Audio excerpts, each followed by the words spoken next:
but you know it does get a little warm in here because the air doesn't work so great. But yeah, with my window down, it probably should be all right. Okay. You can always put it up too, and then air's on auto.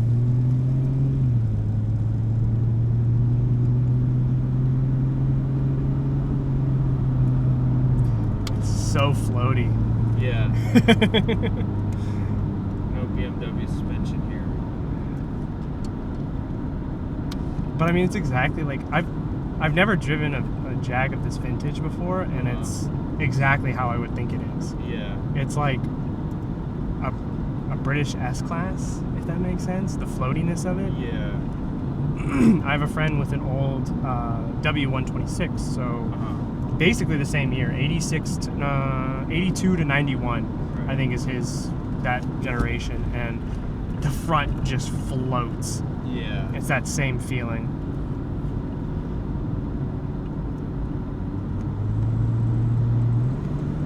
Is that third? I think it dropped down to second. Oh, okay. Yeah. I think you're in third now, and then it'll drop down to second to give you a little more power, which is what I used to do sometimes when I pass people going to work. Drop it in second and go around them, and then flip it into third.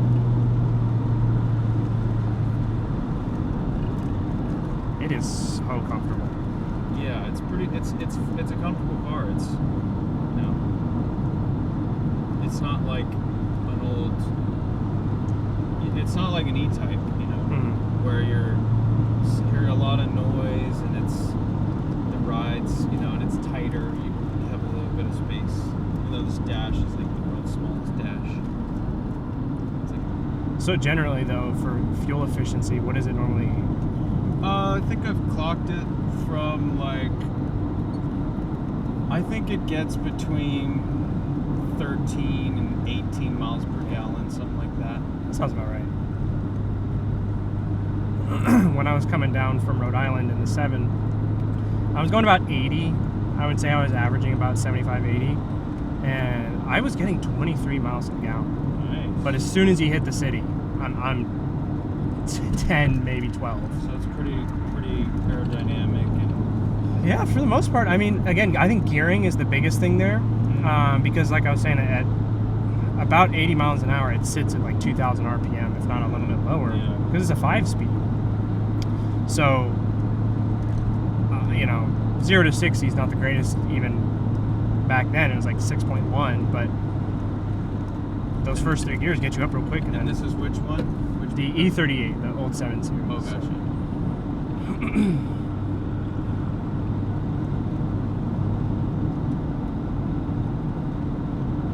Steering is a lot more direct than I was expecting. I was expecting a little bit of vagueness.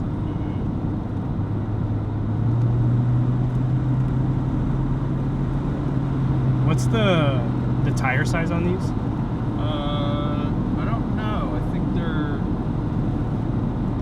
maybe 215s or 70. I don't know. And then the wheel size, is it like a 16, 15 I think inch? it's probably, I think they're 16 or 17 inch. Very little creaks and rattles. It sounds great in here. Yeah, it's pretty quiet. So what have been your favorite parts? What even got you to buy this car? So, originally, my favorite car is a 911 Porsche. And I've always liked those. You have a favorite generation? Probably like I grew up loving I think it's the 993, one that was before the 90s ones. I like the 964s. Yeah, I like them all. 930 turbo. Got to ride in a 993 turbo when I was 12, and it was amazing. So I started working for Harry a couple years ago, and he restores old E-Types and any other Jags, and he convinced me. He had this car sitting out on his paddock. Drop trash. There goes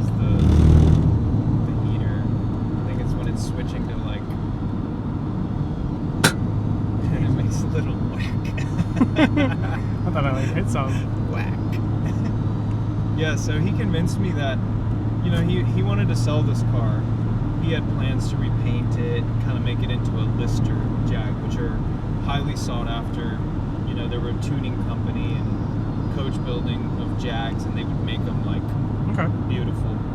So he was hoping to do that, but he just ran out of gas. And he convinced me it's a really good, it's a lot of car for the money.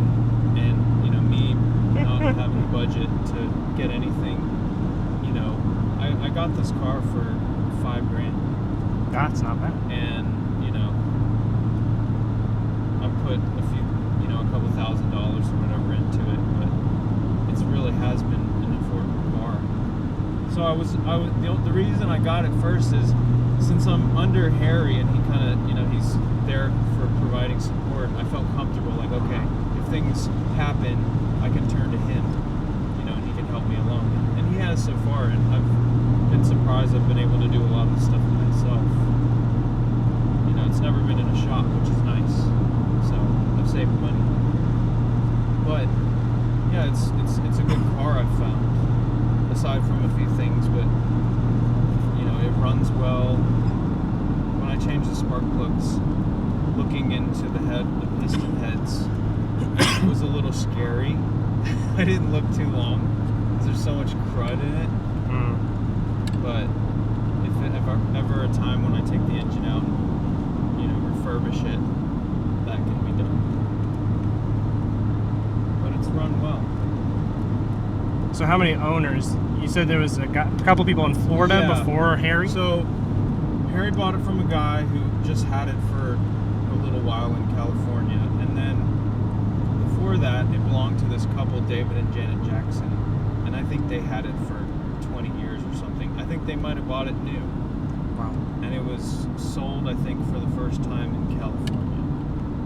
And I'm pretty sure it was garage kept. I know we're not going fast, but it corners fairly well. I mean, it's very flat.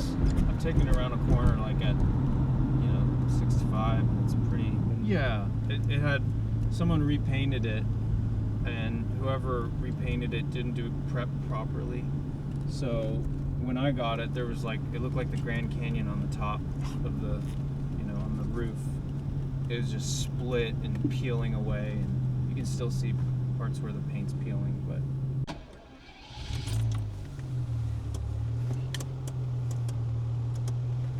Okay, so the parking brake says it's on, but I definitely... Yeah. I turned it off. So what you got to do to disengage it is you push the button and pull it up and then drop it down while holding the button. I'm pushing the button. You have to push it like really hard? No. It's a little quirky, but if you pull up and it's like really, there you go. Okay. Here we go, another old Jag. Oh, nice. Not old by any means, but... Yeah, like 2015 XJL. I knew one guy who had one, and he was a millionaire, so he could afford to take care of it. But it was shit. Oh, that's okay. Okay. Just my cup holder failed. It only fits this way, like that orientation. It fits there in the driver's side. Yeah, because of the extra space here, I guess. No, you're good though. My bad. Luckily, it's not a Mercedes CLK 430. Do they spill? My dad has a great story about it, which I can tell at some point. It involves spilling orange juice and frying the ECU, oh my god, which is underneath the cup holder, which was silly for Mercedes to do. An ECU, huh? For the transmission, I assume? Yes. That's what it was. Speaking of, a couple right there, I think. What was that? Old Mercedes, I think. Oh. Like, right here. Oh, old 7 Series. E38 and an LS? Yeah. I thought the one on the right was an old 140. Yeah, I love to see old cars. That's what I love about driving around Texas is people appreciate cars. Yes. I love the... I would love... A wonderful job to me would be finding old, like a barn finding job. Yeah. I would enjoy that. I'd love it. All black.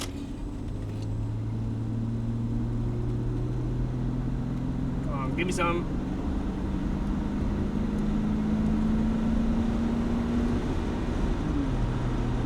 So what do you normally sit at on the highway?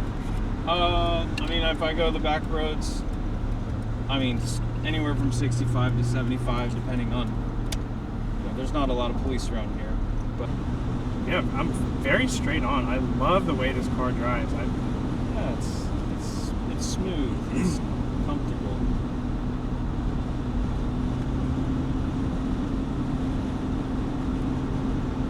I see what you mean about the mirror on the side. Oh yeah, it just wants to do its own thing. Yeah.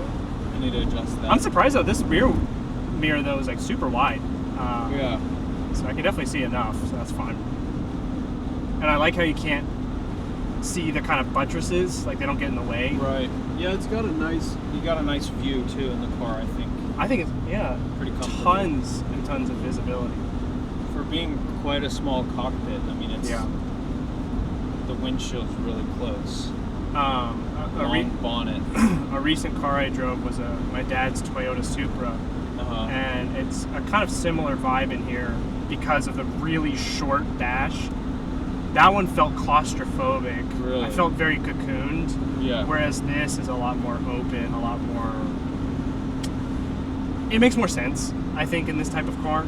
Yeah. Like, you know, I put my hand out and I was like, oh, I'm already touching the windshield. Yeah, you're touching the windshield. The Supra's is like really steep, so like it's the same amount of visibility, but it just slopes so hard. Right. It's a good car. They're very nice to look at. Yeah, I think they actually look a little understated for a JDM car. Like I feel like they definitely could have done a lot more. I grew up in the in the 90s. I grew up, so I was born in '87, and I got to enjoy those Supras of the 90s with the big tail that just it's like a giant arch. What's sort of the plans from here on, like, you know, what is your vision with the car? Well, of course, you know, I have a family, 3 kids and a wife, and so I have to be somewhat responsible to, you know, our living situation. So I don't want it to become a burden. Mm-hmm. But if it ever comes around to where, you know, I have to sell it just because of life, you know, it would be sad, but I'm not against it. The temps is supposed to be between cold C and N. Yeah, and N is normal. Is it because it's a cold day? It's that low? Yeah, it stays pretty cool. Okay. Yeah, cool. if it's a 100-degree day, Sure. and we're idling, it'll get way above that, and you know which is Okay. But yeah, it's good. I'm just surprised. I thought it would just be sitting at like smack dab in the middle. Yeah, some E-types that they'll barely reach the bottom of the N. You know, they got a good cooling system. I was gonna say I saw that big radiator front. That thing was huge. Obviously, you don't want this to be a burden. Sure, but I do have dreams like to drop the gearbox out, put in a 5-speed. You know, maybe redo, like, as financially able, redo the headliner, the seats, obviously, paint job. You know, I'd love to keep it for as long as I can have it. You know, and I think putting a manual gearbox in it will just make it more fun. And I mean, it's already enjoyable to drive, but you know, there's nothing like a manual. Do you feel like this is maybe not a forever car, but like, is it just when you're done with it, then you'll move on? I hope that I can improve it, and then when it's time to sell, if ever, just, you know, give it to someone else in a better state and more fun state, and just run it as long as she'll run. You know, because she's fun to drive. Yeah. The dream, you know, my dream has always been to own a 911, but you know, this is my compromise for my midlife situation. But yeah, just she's obviously got some time left. It's funny when I see these pop up because I absolutely love the shapes of them. Yeah. But I just always think of this V12 as just like a ticking time bomb. Yeah. What do you think about that? Like, again, 2 years isn't the longest, but just with the age of these cars, what's reliability and workability? Yeah, I mean, at a certain point, you know, if it starts to fall apart, which, you know, it's probably going to get there someday. The wires, the valve or the gaskets. But as long as I'm working at E-Type America, and my boss Harry knows a lot about these cars, I feel like there's a little bit of a safety net there. Sure. So, but I mean, if the day comes where she blows up, hopefully we would have had a good run. And so far it's been really fun to have. My kids love it. They can sit in the back. It's for the time. My wife can drive it. But when it's, if ever it becomes a manual, it'll be extra fun. Great. Has this been the car that's gotten your kids into cars, or do you think that was just? They certainly love it. My daughter especially, she's grown up with it since she's like 1, and she just loves jumping around in here and touching all the buttons, and they've seen me work on it, so it's kind of been a part of their experience. But they're certainly primed for appreciating Jaguars from an early age. I was gonna say, you don't see that much especially around our parts around here. Yeah. Euro already is a very limited interest around here. But for sure. I think they're appreciating European cars, Jags in particular. Yeah. And I've also grown to appreciate them a lot too. Jags, recent years, the past 25 years, Jags have not had a very good reputation. Agreed. For reliability and such, but if you get good old ones, you can see the craftsmanship and just the it's like a poor man's Rolls Royce kind of. It feels like a work of art on wheels. Yeah, it definitely you definitely appreciate this. There's so much metal. There's a lot of care taken to all the amenities. The comfort, craftsmanship. Yeah. And it's enjoyable. You see years of hard work in these cars. This was a time when technology was starting to come in. We got our very 80s looking computers and whatnot, but everything else, like the steering wheel, the logo, the wood, the leather, the aluminum, it feels very quality. Mm-hmm. Yeah. Like that's not going to last 30 years. An I-Pace, right? That's going to end up junk in 5. But again, this thing's already 40 years old. Yep. This is a year older than you. You said 87, right? Yep. And according to my boss, Jag, in the times that Jag has, been a company, you'll take a left at this light. That road takes us back to our road. But apparently Jaguar as a company is known for pinching, having a tight budget and tight wallet. Mm-hmm. So, where they could save, they would. Mm-hmm. So, there are certain E-types where they ran out of the biscuit colored headliner. So some of them have gray headliners, a very few editions of them, because they went to the nearest fabric store and that's what they got. So stuff like that. I love the turn signal. Yeah. Again, very analog. Sometimes it shows, sometimes it doesn't. I mean, it always works, but on the dash, I think that's part of the electronic thing. I'm very surprised with how big the steering wheel, the turning circle is actually really good. Yeah, it is pretty good. I think maybe because it is so big, yeah. Your instead of your rotation angle being down here, it's up here. Right. So you've got this. You have an Avalon and a Pilot as well, or what's the Honda? Yep, a Pilot. So as those sort of change, are you using this sort of as your grounding to classic cars? Yeah, definitely. This is kind of my fun car. Right. The one that I put more love into, I guess. Yeah. For your daily cars, the other cars that you drive, what's something you look for in them that you don't like in this car? Because, again, it's old, but What makes you appreciate the newer stuff over the older? Yeah, the smooth ride, you know, on long trips, the power, the electronic, what do you call that?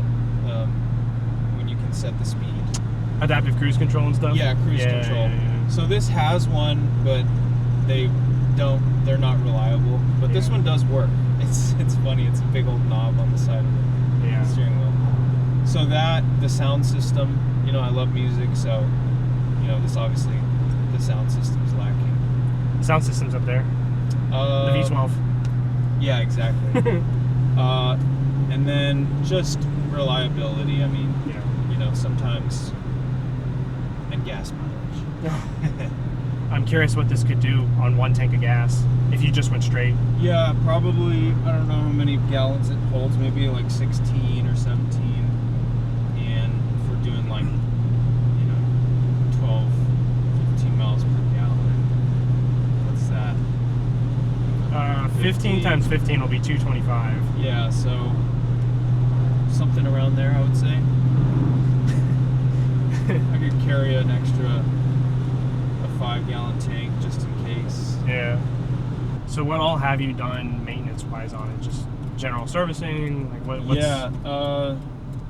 Need to change the oil. I've changed the air filters. I put some K&N replaceable, or whatever they are, reusable. Mm-hmm.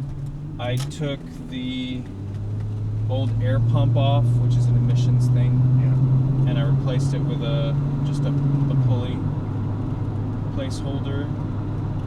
Put a new alternator in it. Replaced all of the belts. Replaced all 12 spark plugs.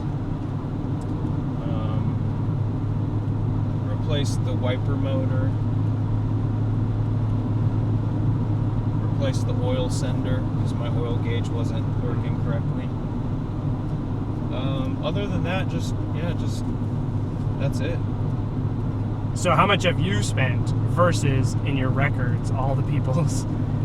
Have you ever added it up to see how much? No, people have spent? but I can imagine that over the years they've probably spent like more than 15 grand on it. I have put in probably 2,500, you know, so I count myself pretty lucky. Yeah, especially if it's vintage. Yeah. V12 British car, you would feel like that would be 15 grand in 2 years, you know. And then dropping the gearbox and, you know, finding a pedal box and, you know, running clutch lines. You know, I could probably find a gearbox for 1,500. That's our road. Pedal box, you know, they're hard to find is the problem. You know, because you don't have many US versions of. Sure. Oh, I didn't notice that. Yeah, the little Talus. My boss gave me that. Yeah, so you know, it's a slight money pit, but it gives back. In the way, yeah, the best way possible.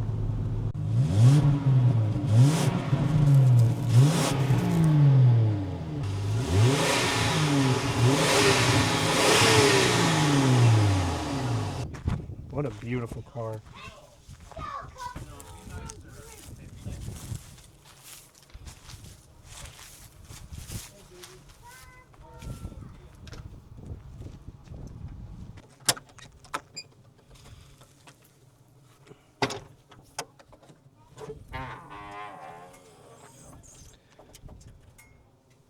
What a beautiful engine. It's a little scary to look at versus the E38, but the owner, Jacob, tells me it's been pretty reliable to him, which it should be expected at only 83,000 miles.